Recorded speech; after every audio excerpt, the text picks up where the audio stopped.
So yeah, so the passive income pretty much comes from the like the no voids, which our social housing providers actually offer. Yes. So if you know, for example, like in comparison to a private rental, you know, where someone moves out and you got 2 or 3 months, you've lost 2 or 3 months money because, you know, to get the next tenant in. Whereas this option now is, you know, they're still paying the rent regardless if someone's there or not. Yeah. And they also pay all the utility bills as well. So guys, I'm with Craig today in sunny South Wales, in sunny Chepstow. And we're going to talk about a new opportunity that Craig's actually making that we're going to help with a lot of investors with. So we're going to go through the basics. If you spend like about a minute explaining like a super short history of yourself, like how long you've been in property, just so people kind of know a bit more about you, and then let's attack this opportunity and go from there. Yeah, I'll just speak up with it because it might be a bit windy, by the way. So go for it. So about 20 years ago, I was on the tools, plumber and gas engineer. So I learned the construction trade, if you will. Then I set up my own company. Yeah. We were doing sort of refurbishments left, right and centre. I had 3 teams on for me, extensions, like everything. So bathrooms, kitchens, grade 2 listed buildings to dental practices, believe it or not. Nice. And offices to flats, with all the gas, trap pipe, etc. Anyway, that's my background. Yeah. So that helped me sort of get into sort of property investing then. So for me, pricing up a refurb was like took 2 seconds. Like, you know, like I didn't need a spreadsheet. I just knew what the figures were. Yeah. So yeah, then I started looking at sort of flips about sort of 3 years ago, and then we got a sort of a complete renovated property. Oh, it needed renovation. We fully renovated it. Yeah. The idea was to sell it, and as you know, I think in one of your previous videos, it turned out to be an SA in the end. So so the exit was to like service accommodation. So it looks stunning now. We've got a real good professional to stage it really well. Yeah. And we've got some wicked market research to suggest, I think we're top 3 locations in the whole of the UK for capital growth and capital appreciation. Yeah. So yeah, we're looking at about 27 to 30% by the end of the 5-year lease. So 100%, so by then, you know, the average house prices are around 100 grand. 5 years time, 130 grand. During that time, you're looking at around 8.5% yields plus at the moment. So really strong yields as well. Yeah, yeah. So obviously you've got great experience in property. That's kind of grown over the years, and like construction's kind of fed into this, right? Yeah, it is, and it's clear that you've got experience in the rental side, like more the rent to rent and buy and hold. Yeah. But to be honest with you, a lot of the stuff we're doing now, at least from our point, just feeding into this, because we do a lot of buy and hold with our clients. Yeah. And Craig's kind of brainstormed quite a creative way of working with our existing clients, kind of filtering into what you do. Yeah. So Craig does a lot of social housing. So social housing can be disabled people, vulnerable people, asylum seekers, all sorts, and they need housing accommodation. We also what happened with Ukraine, etc. Exactly, that feeds into all this, right? In a certain element. So loosely. So the point is that we can see the potential of South Wales over the next 5 years, the appreciation. So obviously appreciation is the value for property. It can appreciate by 20% over 5 years, for example. That property price is going to increase by 20% over those years, and you don't have to do anything over those 5 years, for example, right? So there's an expectation, I think nearly 30%, right, over the next few years. Yes. So if you own a property now, you can literally pretty much leave it alone, so long as it's looked after, tenanted well, looked after, not damages, etc, etc. So we're trying to take advantage of that, and Craig's really cleverly brainstormed a way of introducing what he does into that, but doing it on scale, so we can have a lot of people do this. So in terms of the sort of properties, what sort of properties? I assume terrace properties, those sort of things? Terrace ideally, because obviously, you know, you're getting the lower end sort of the budget, if that makes sense. So you're going to get the best yields on the terrace, actually, to be honest. So our providers will pay, whether it's a semi or a terrace, they'll still pay the same rent on a 3-bed, for example. So you might as well go for the slightly cheaper houses. And what I found generally is the properties that we found for investors previously, they literally do not need much of a refurb. Yes. Because there's no point putting a high-end refurb in something when, you know, in 5 years' time you're going to have to, you know, it's going to get sort of used, if that makes sense. Whereas if you're buying a property with like okay carpets, okay doors, as long as it's like, you know, fit for purpose, it's clean, you know, that's part of what we do. You know, it might need new carpets, might not, might need new doors, maybe door handles, blah blah blah. Like, you know, as long as the actual kitchen and the bathroom and the boiler, you can utilise those. Your refurb's actually coming in around, you know, between 5 and 10 grand.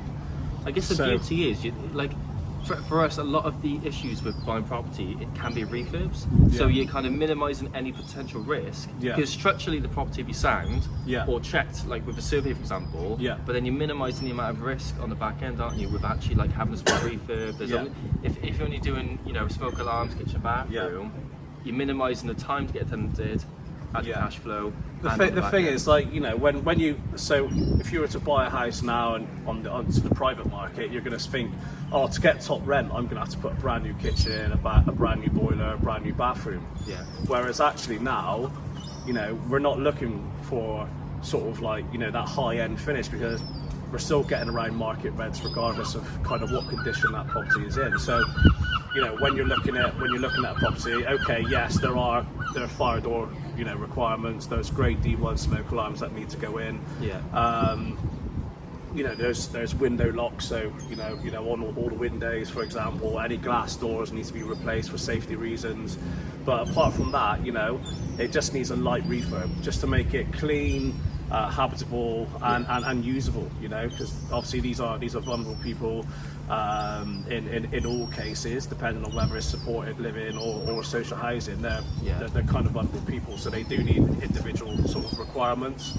So as long as you meet those requirements, you don't need to do a full, you know, 30 grand. Well, I love how most people say, oh, it's always 25 grand. Every refurb is 25 grand. It's so true. You ask any like deal source, so it's 25 grand. But never is. It never is. It's always 30. But yeah, so our average refurbs are coming in around between 5 to 10 grand.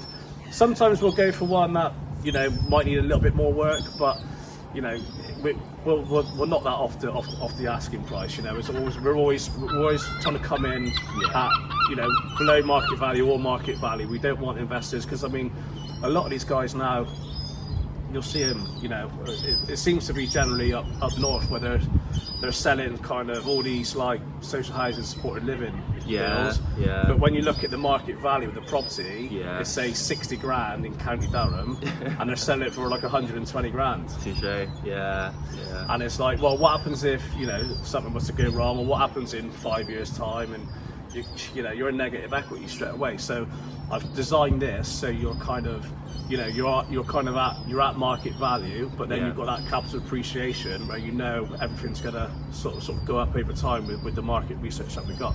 These social housing providers, the beauty is with them is obviously they're issuing long contracts, aren't they? So with a typical buy-to-let, you're expected to get a tenant in there.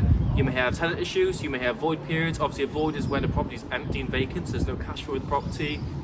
You may have damages, etc. The beauty with the social housing providers, they look after most of the property. As long as it's structurally okay and the central heating lasts, then there's effectively nothing for you to do in that 5 years. And we can go into detail about all those sort of things, but that's the beauty with them. And one really important thing is, if you've got, for example, a property or buy-to-let with £800 per calendar month rent, they're going to offer 25, you know, £50 extra per month cash flow from that in theory. So you're probably making, I think we got a few clients who have done about £350 per calendar month net, which shows you the strength of it, and no maintenance over 5 years or 3 years. So obviously these are 5 years, sorry, aren't they? 5-year contracts. Yes. Like I said, anything sort of internal, any damages, they cover all that. Now, obviously, at the end of the 5 years, it's down to the investor then if they want to, you know, ask for another 3 or 5 year lease. You know, because just remember, you can put in for rent reviews every year as well. So over those 5 years, potentially your yield goes up as well. But yeah, generally it's relatively hands off, and you and I had a conversation the other day as well, because as a landlord, you know, it's your obligation to make sure the gas, the electrical and the water services are up together. So we've had a quote from a service provider who sort of maintain properties, if you will. So they'll do the boiler service, they'll do the gas, and they'll do all the call outs for £26 a month, which is an absolute bargain. So really, if you think about it, when you're kind of with a letting agent on a private rental, not only are you paying somewhere between 10 and 15% per month for management, you know, you're not paying that. You know, you don't need to pay that. So on an £800 per calendar month house, you're paying 80 to sort of like even like to 100 quid management alone. So you don't need that. You don't need that. I gotta say, I did a lot of research. Like, so Craig actually found a property last week like this, and what you did, you sent over a brochure to me, didn't you? I sent a brochure, And what I did was I compared it to a buy-to-let spec. So a lot of our clients do buy-to-lets, and you're probably going to make, from our experience, about 18 to 20% ROI in the first year.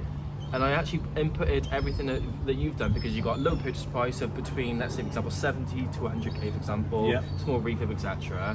And I actually found out you're making about 25% ROI.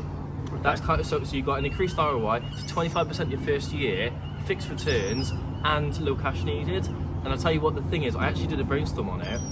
You don't need too much capital. You can actually, if you want to put your money into it and leave it alone, you can actually just go on a mortgage, leave it alone. If you want to not refinance it straight away. So these are the beauties, where you can buy it as it is, do a small refurb on it. So you need, let's say for example, 30 to 40k for it, so less cash needs at the start, in theory. And then you can just build from there and leave it alone for 5 years. So there's really a lot more benefits to this than just the standard BRs. Yeah, to be honest, what you got to remember is there are only specific lenders that will lend on this sort of strategy as well. So we are lucky enough to have some very good brokers that we can introduce, you know, investors to. Generally, we sort of, you know, we require cash buyers, people that can move very quickly, and then they can refinance in 3 months if they want, or they can just sit on the cash, let it appreciate, and then refinance in year 5 and pull all of their money back out, and do another one, or do 3 at a time. It all depends on what your budget is, really. It's actually a solid option there. So from a cash buyer, they're going to maximise their returns, and then they got a massive property value equity on the back end.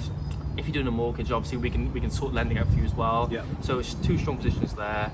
I think that's really, really good to be honest too. Yeah, like I said, like usually would, you know, potentially you bridge it first, and then refinance.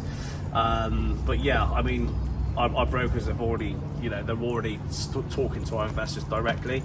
So what they'll do is they'll use one of our properties as an example, but obviously if that deal, obviously, you know, if it sells before they get accepted, then we'll have another one in the pipeline. So we're getting like 3 a week at the moment, and we're hoping to build up to 6 a week if we can.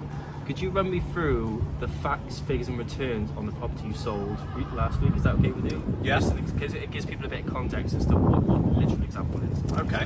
So the one we sold last week is, I will have to dig it out on my phone, mate.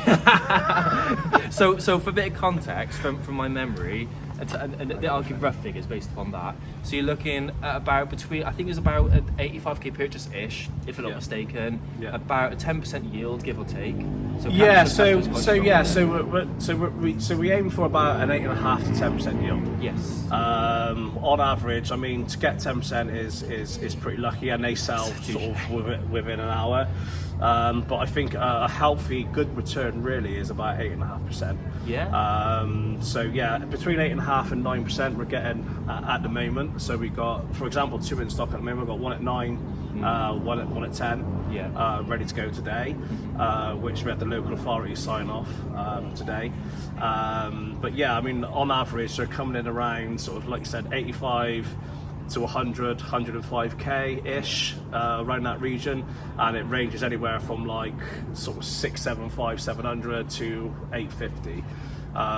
But they all come in roughly at the same yield, between 8.5 and 9.5 generally.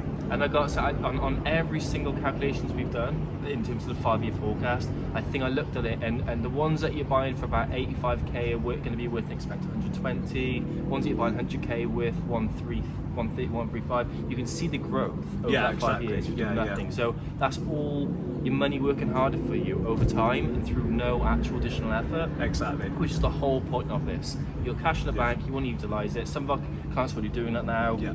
And I think it's a very strong model that we can help a lot of people with, to be honest with you. 100%. And really get out there. Yeah, and obviously it's my plan as well to reinvest. Obviously I reinvest into my business, but I'm also reinvesting myself into this specific strategy, really, because I don't want to be getting letting agents ringing me every 5 minutes saying, oh, there's a hole in the wall, or there's this and that. I want to be investing hands off. I mean, like I said, the properties I've got at the moment, like the SA, excellent. It does well. It's 140 quid a night minimum, 2 nights stay, and it's fully booked. Yeah. But I don't know what it's going to be like over Christmas. Hopefully, still the same. Yes. But I'm constantly sort of getting calls in bits and pieces. I think like it's really that, important because I find social housing is a middle ground between SA and buy-to-let in my perspective. So buy-to-let, you've got one tenant, you've got contracts, you're relying on a good tenant, location-based, etc. You got SA, so service accommodation, so Airbnb, book.com, so guests stay for like between 1 and 30 days, for example. Short-term stays, and you're going to have fluctuations. So summer's amazing, winter's not so great, depending on obviously where you go. But I feel like social housing is the perfect middle where it's just a consistent flow of income, isn't it? You know what you're going to get at the end of the month. 100%. It's just consistent. Yeah. And then you just obviously with the capital appreciation in South Wales at the moment. I mean, I think a lot of it, I might be wrong, was when the bridge toll went. I think it's so from Bristol to South Wales, the M48 bridge. There used to be a toll on that. I think it was like 6-7 quid a day, and I remember. And then as soon as it went, everyone from Bristol, because I done it myself. I moved from Bristol to South Wales. It says in a Bristol accent. Tell on my accent,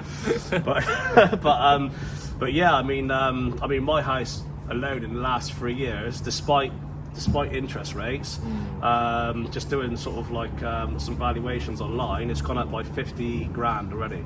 Yes, but obviously it's a higher price tag, so the percentage, so it's going to be a higher sort of capital growth. But even on 100 grand now, it's still a good 30 grand. Do you know what I mean? You're expecting. But yeah, I mean, even my neighbour now, I live in South Wales, he's from Bristol, so so it's like I know everyone's just moving across. But of course, that's driving house prices up. That's just my opinion. I might be wrong, but I think it makes sense. It makes perfect sense. And to be honest with you, you can see the bridge toll impact it's had over the past 5 years. Yeah. So we've currently got the Heads of Valleys Road, which is kind of it's about 30 minutes north of Cardiff. There's a massive road connecting all the valleys, let's say, and that's going to add a lot of value to properties. You got Merthyr, which is a hotspot in South Wales. It's got adventure parks going on there. There's a lot of building going on in South Wales, which is driving that prediction. The infrastructure's 100%. It's good. It really is good. And to be honest, when I moved over about 3 years ago, I was just started looking at houses, and it was like, what road? I couldn't even pronounce the road. I was like, what? I still can't now. I was right. Where's that? But yeah, I mean, to be honest, I've got to know like certain hotspots now. Yes. There's certain areas that I know are great. Speaking to people like yourself, even my PA, she lives down the road from me in South Wales. I didn't know that when I interviewed her about 2 years ago. But yeah, I mean, to be fair, it's. I know the area, especially South Wales, not North Wales. I'm not too familiar with that, but all the market research. But again, Savills as well. Like the market research, 27 to 30%. Yes. Over 5 years, but that's Wales as a whole. Yeah. But when you look on the map, where they've marked it off, the highest end area is actually South Wales. Yeah. So what they're saying is that's over the whole of Wales. So I'm estimating this to go up even more than that. I think so. To be honest. It kind of worries me a little bit because the beauty of South Wales is the yield, low purchase price, high cash from the back end. So that's where we have to counter it. So yeah. But anyway, all good. I'm sure you're a busy guy anyway. Yeah. But no, but that's about, obviously the point of this video was to introduce the idea and then really to say, you know, there's a lot of people jumping on this, and we're going to be, watch out, because watch our socials, because on the social media, Instagram, Facebook, LinkedIn, I'll be promoting a lot of what Craig's doing, so you can get context, see how it kind of fits you and can benefit yourself as well. There obviously is no obligation for any of this, it's just a case of we've really seen the benefits of it, and get on the train, because it's going to be going fast. Perfect. Alright boss, good seeing you. Good seeing you again. Alright mate, take it steady. I'll get the groans out of the video. Delete that.